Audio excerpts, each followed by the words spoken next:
know I love it. What is up, and welcome back to How to Invest in Commercial Real Estate. And today we have a super exciting topic. But before we get into that, we're going to talk a little bit about inflation, right? Yeah, unfortunately, the latest report last week, inflation looks like it ticked back up. I think it was either December or January numbers that came out. And so it looks like the Fed is going to continue to raise interest rates maybe slightly more aggressively than we thought kind of at the very end of last year. So we're going to have to deal with that. And that also caused the 10-year to push up higher. So, I think a couple weeks ago, 10-year was down near 3.5. Now it's back up over 4. Yeah, I think people are doing anything to find the yield that they can, right? I mean, 4% 10-year treasury bill, or like you said, some bank is offering 4.5% for a 13-month CD. That's not bad if you've got any cash at all right now. I mean, there's not other many investment opportunities, and the market's still probably got some ways down to go. So you're probably not buying into that right now. Real estate offerings are slim. There's not a lot of deals happening right now. So interesting time. Yeah. So deals might slow even more, huh? I'm expecting overall deal flow to be pretty low this year. Yeah. Well, I think we have some deal flow taken up that we're excited about. Can't talk about it too much yet, but there's some. Yeah, we got some things in the works. Things in the horizon. You're in the construction of Iconic. How's that going? It's good. We are doing pouring foundations here in about 2 to 3 weeks, and then the vertical construction will start going pretty quickly. Nice. So we're probably complete that in about 15, 16 months from now. And is that just wood? Yes. Okay. I think it's just 3-story total structure. Okay. But the parking garage is obviously concrete, so that's gotta be the parking garage got changed, though. It's just on-grade parking now. Really? Yeah, because the foundation issues, I think I mentioned that to you. Bixby, I guess, is just a whole bunch of sand. Well, right where you are, it's close to the Arkansas River. Yeah. And then there's no bedrock anywhere close to the surface. Yeah. Can we overdub like the Sahara Desert? Yeah. Bixby, I guess, is just a whole bunch of sand. Well, right where you are, it's close to the Arkansas River. Yeah. And then there's no bedrock anywhere close to the surface. Yeah. Can we overdub like the Sahara Desert? Yeah. Lots of sand. The development's going good, though. We're getting all of our equity together. The loan is in place, and it's going to really impact downtown Bixby, so we're excited about that. And then we may have a partner joining us for the Broken Arrow development. I was going to ask you if there's any news on Broken Arrow that you can announce yet. Not officially yet, but we're in talks with a potential development partner to get that project built in the next, starting in the next several months. So that'd be great. And that one you guys have had for years, so it's nice to see a little too long. It was the first development that we decided to try to do, and I knew it would be a learning experience, but I didn't think it would take this long. A 3-year learning experience. Yes. But hopefully at the end I get our money out and maybe make a little bit. That would be awesome. That would. It's kind of what I say about crypto, So true. Yeah. I don't care how long it takes. If I can just get my money out and make a little bit. Well, not crypto, but what you said before that was a perfect segue into what we were talking about today. And sometimes in developments or when we're launching offerings, there's a variety of different ways the tenant can lease from us. They can lease the ground from us. We could do a build-to-suit where we're maybe building the building and they're leasing back the building from us, or they could buy the parcel and then they could build the building. There's 3 different main ways, right? They could buy the land, they could lease the building that we build or we own, or they can lease the dirt and build their building. And we're going to get into some of the advantages and disadvantages and perspectives into looking at that and why some of these deals are structured that way. So where should we start? Well, I think you start with exactly what is a ground lease. Okay. Ground lease. So typically when you're buying real estate, you are buying what's called a fee simple title, which means you're getting the land and everything on it. Yeah. Basically, the most complete ownership that you can have. How a ground lease differs is that you are leasing the ground, and you can put any improvements you want on the ground, but at leasing the ground from the landowner, right? Yeah, leasing you go and you basically, like you would lease an apartment, but you lease the ground, the dirt, and then you can put improvements, buildings on that. Okay. But at the end of that lease, the landlord does not have to release the land to you. Okay. And so whatever's on that land at the end of that lease term will revert back to the landowner. Okay. All right. And so then I guess we need to talk about, well, why would someone do that? Yeah. Why would you do that? I mean, Why would somebody do that? Well, good. Now that you've asked that question. So I want to use an example because we've done a couple of ground leases. And so I'll take the one we did out in Vegas because it's simple. Is we had a very small patch of parking lot that was on a signal right in front of our retail center. I don't know if I would have priced selling that land just as is, but maybe I could have gotten $500,000 for it if I'm just guessing, because it wasn't even maybe a half an acre, maybe less than a half an acre. We've talked about this before, and I'll probably pay Aaron to go back and find it and overdub it over this video, but I'm pretty sure I thought it was quarter acre. You thought it was an acre. I was wrong. It is in fact 1 acre. Okay. It was one whole acre? It's the whole acre. Yeah. Okay. Hate to break to you. It's questionable. But every time with this guy. Yeah. Anyway, and so we looked at selling it. That's all we could get. And so what we wanted to do was say, okay, what can we build on it? And would we make more money doing that? Well, traditional retail is going to be a couple $100 a foot and just base construction costs.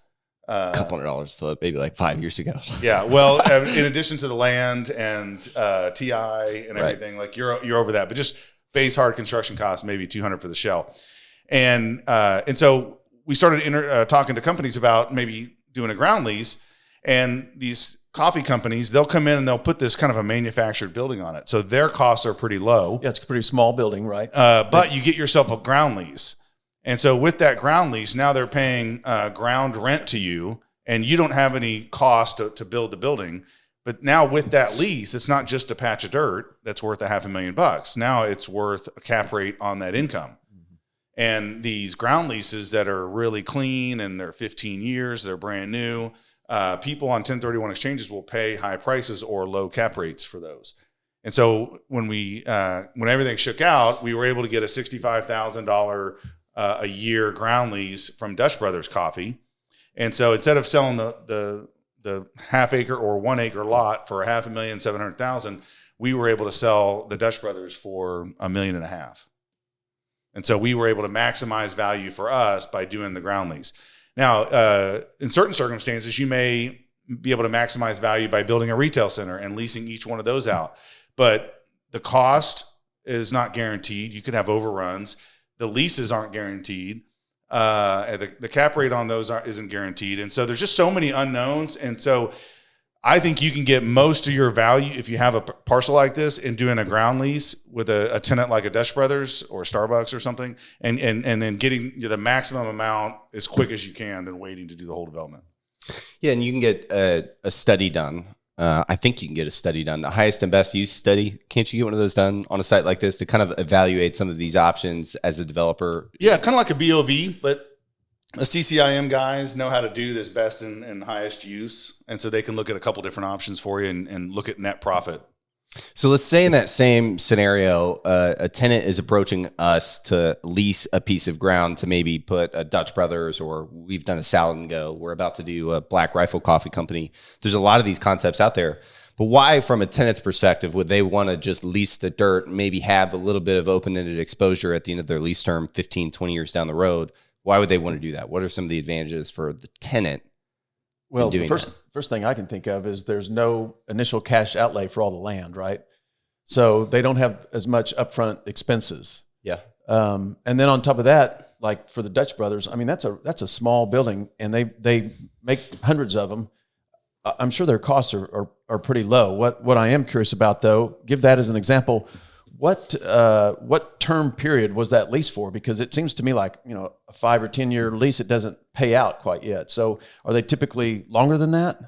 Yeah, they're definitely typically longer. Ground leases are going to typically be the longest leases you see, and you'll see some of them for up to 99 years. Okay, but generally they're at least 15.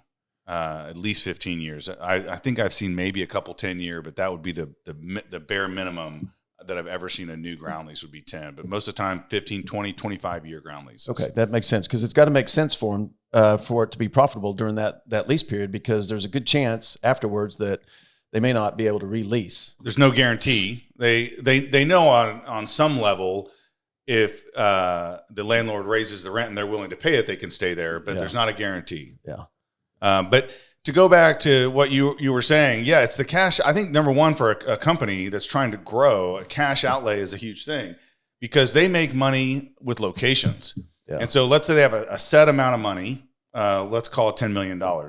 They're thinking, how many locations can I get with that $10 million? Yeah, right. And if I have to buy the land for $1 million a pop and then put my building on it, and then maybe I can only do, let's call it 20. Yeah. But if I don't buy any of the land and I just get a rent payment, well, then I can do 40 or 50 locations. Yeah. And so, and they're cash flowing on each location. So I think that's probably some of the metrics they're using on why they would be open to it. Okay.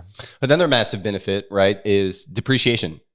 When you're buying a building, a commercial, non-residential building, you depreciate over like 37 and a half years, a super long time. Whereas tenant improvement, furnitures, fixtures, and equipment, a lot of the stuff they're building right after they lease the ground, they can depreciate that over their lease term. So that's 15 years. That's 20 years. That's way shorter than a huge tax event. And they can write off the entire amount of the rent. And so from a tax perspective, it's more efficient for sure. Okay. And so it sounds like the deals most likely will work out in the term that they want. And if they can't get a new lease out of the landowner, they can just move down the block and probably find someone else who's got a small patch of land that'll take the lease that they want to pay. Right. And then they just plop another building down. Is that right? I mean, it's possible, right? And I'm sure there are some ground leases where let's say this manufactured, building. I've seen them now. They're doing shipping containers as a coffee store. Just pick it up. Yeah. Like I wonder if it's negotiated in the lease where they obviously they can't take any of the improvements that are on the land or attached to the land, but they can pick up that shipping container or whatever manufactured building that they have, and then just take it to another location pretty easy. Yeah. Another thing, if you're local to Tulsa, the new retail center over by St. Francis and the DoubleTree, that was built on a 99-year ground lease. And my kind of thesis on that is that's such a valuable piece of land, right?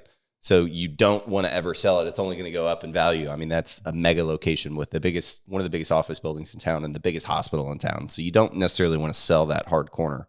And it generates a taxable event, right? Where it's just receiving income for the next 99 years. It's way less taxable than a massive sale. Well, so we've talked from a tenant perspective, and we don't want to have this episode go too long, but from a buyer's perspective, like why would I want to buy a ground lease or what's called a leasehold? So as a landowner, I ground lease to a developer or to a retail, and they build something and they get the tenants. Now, if someone wants to sell those buildings, they don't own the land. They're selling a leasehold title. A leasehold title to whoever wants to purchase it. And so if you're looking at buying a deal and they say, hey, this is a leasehold Walgreens, let's say, or something, you've got to understand what the risks are there because you're buying a building that as soon as that lease is over, you may not have. Oh, right. And so when you buy a typical Walgreens, you may let's say you put $1 million down, you're going to pay off that note, $4 million note, $5 million Walgreens, let's say, and in 10 years, that may be worth $8 million. Well, now after all these years, you've paid it off that you get that $8 million. You can sell that $8 million, but in a leasehold, you don't. You may put that same money down and you may get a loan and you may pay off that loan. But at the end of that ground lease, if that landowner doesn't want to extend it, then all of that money you don't get back. Yeah. You could lose 100% of your capital and the amount of the loan that you've paid off. So where would you see that? That's probably like the best location ever, right? The best tenant ever because they're double dipping on the exit, right? As a developer, they're selling the land lease, they're selling the building lease. I mean, they're maximizing as high as possible. The only way you could possibly do that is if people felt like this had to have been a sure thing. Oh, they have to. It needs to be a good location. But here's the things you want when you're buying a leasehold is you're going to look for as long of a lease, ground lease as possible. Like the 99 year. Like a 99 year or something that's got 5-10-year options. You have 50 years and you have the option as the leasehold owner to extend or not extend. Right. So you have flexibility there. And it's already you already built in increases. You know exactly what your rent's going to be and you can build your model. That's number one. Number two is you need to have you need to be getting paid you need to be buying at a higher cap or a lower price for comparable real estate if one's a fee simple and one's a leasehold. Because once again, you are you're not getting your equity out potentially whenever that land lease is done. And you could say, well, I'll sell it before the lease is up. Okay, but you're still with less time on that land lease, you're gonna have to reduce the price even further. Well, it's got an inverse relationship because of the leasehold interest. It becomes more risky, whereas traditional real estate, the value traditionally always goes up because it's more valuable. Yours is going down. And it's working its way to zero. Correct. That's important to know. So you say, well, how could that ever make sense? How could I ever lose 100% of my invested capital and still be money ahead? Well, if you get a good enough spread, let's say you're going to buy at a 6 cap and then the leasehold is at a 9 cap, right? Now your returns are so much higher every year compounding. And the longer you go out, the initial purchase price becomes negligible, or it can under the right circumstances. So it's a little bit of a complex way to go about calculating that. So I would say for beginning investors that buying a leasehold, you may want to get some expert opinion. Definitely get an expert opinion if you are considering a leasehold. Yeah. Very riskier compared to traditional real estate. And you don't want to look like an idiot because you didn't realize it was leasehold versus fee simple, right? But anyway, we've got 2 other buckets of how a tenant would approach us. So what about a build to suit? We've discussed ground leases, I think, to death. A build to suit, what are some of the advantages? What types of tenants do you see in there? What are some of the pros and cons? That's a massive sector, a build to suit.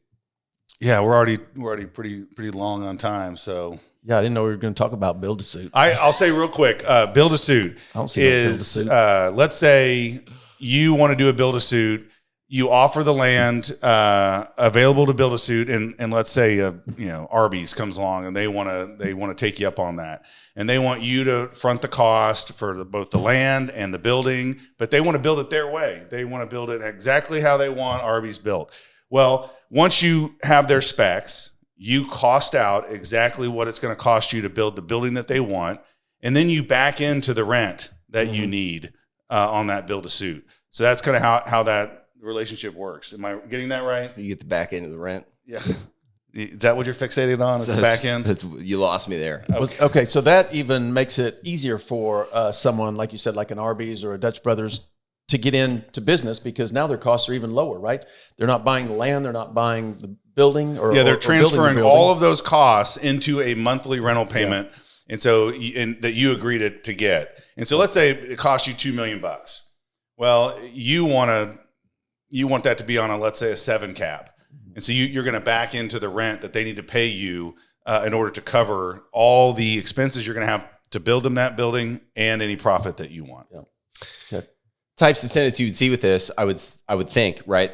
We're talking about how easy it is to get into a build to suit scenario, how little cash you need to have a build to suit scenario. So I would say that's a smaller, more regional, more local operator, maybe a newer operator. They don't have the Starbucks $10 million war chest to go open 100 locations. They're maybe working with like 2 or 3. They're testing out a concept.